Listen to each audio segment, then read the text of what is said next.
En la parte 2 del libro de Hechos, capítulo 9, versículo 24 en adelante, vemos que Pedro se dirige de Jope caminando hacia Cesarea. Tarda alrededor de día y medio esta caminata, y dice entonces que Cornelio los estaba esperando, pero no lo estaba esperando solo, sino que había convocado a sus parientes y amigos más íntimos. Y entonces cuando Pedro llegó allí en el versículo 27, halló a muchos esperando allí reunidos.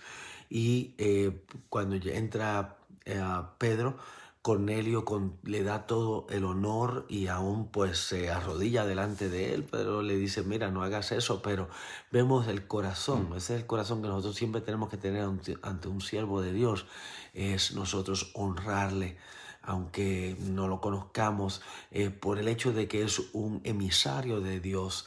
Nosotros siempre honrarlo, porque cuando honramos a Él, estamos honrando al que lo envió. Y dice la palabra entonces que Pedro, al ver todo esto, dice que verdaderamente entiendo, versículo 34, que Dios no hace acepción de esas personas. Tú no sabes dónde Dios te va a enviar, a los lugares más, menos tú te lo esperas, más recónditos, donde tú menos esperas que haya alguien esperando la palabra el evangelio. Allí Dios te va a enviar si tú te dejas llevar. Y dice la palabra entonces que versículo 38, donde Pedro comienza a hablarle al Señor Jesucristo, y fíjense cómo lo describe: aquel que fue ungido de Dios con el Espíritu Santo y con poder y todo, y entonces Dios estaba con él. Vemos que esto era algo que describía la persona del Señor Jesucristo, lleno del Espíritu Santo, y Dios estaba con él. Entonces comienza él a hablarle sobre el Señor Jesucristo y todo lo que él había estado haciendo con él, o sea que Pedro había estado justamente con él, y que versículo 42, donde Dios ha puesto a Jesucristo como el juez de los vivos y de los muertos. Y dice el versículo 43, de este dan testimonio todos los profetas, que todos los que en él creyeren recibirán perdón de pecados por su nombre. Y dice, es clave esto, lo estamos viendo muchas veces repetidas en el libro de Hechos: creer en el Señor Jesucristo, que es el Hijo de Dios.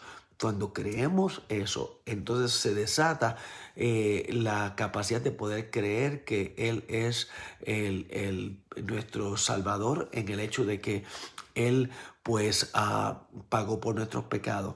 Pero la primera cosa que tenemos que nosotros entender, y es lo que primero tenemos que predicar, es que Jesús es el Hijo de Dios. Una vez la persona acepta eso, es fácil que ella entienda también que Jesucristo es su Salvador.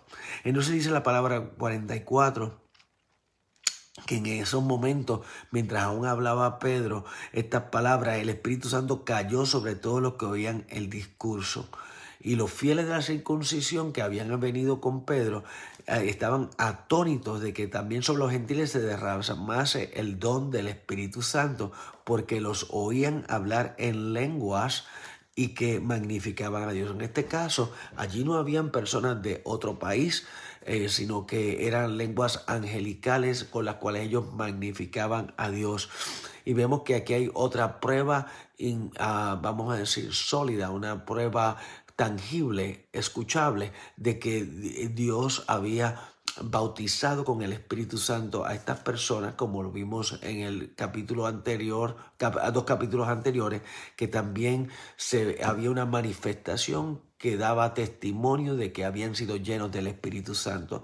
Y asimismo en nuestras vidas debemos de nosotros procurar esa llenura del Espíritu Santo, y el resultado, uno de los resultados iniciales, pero tienen que de esa manera continuar evolucionando, es el hablar en lenguas y profetizar acerca de las maravillas de nuestro Señor Jesucristo.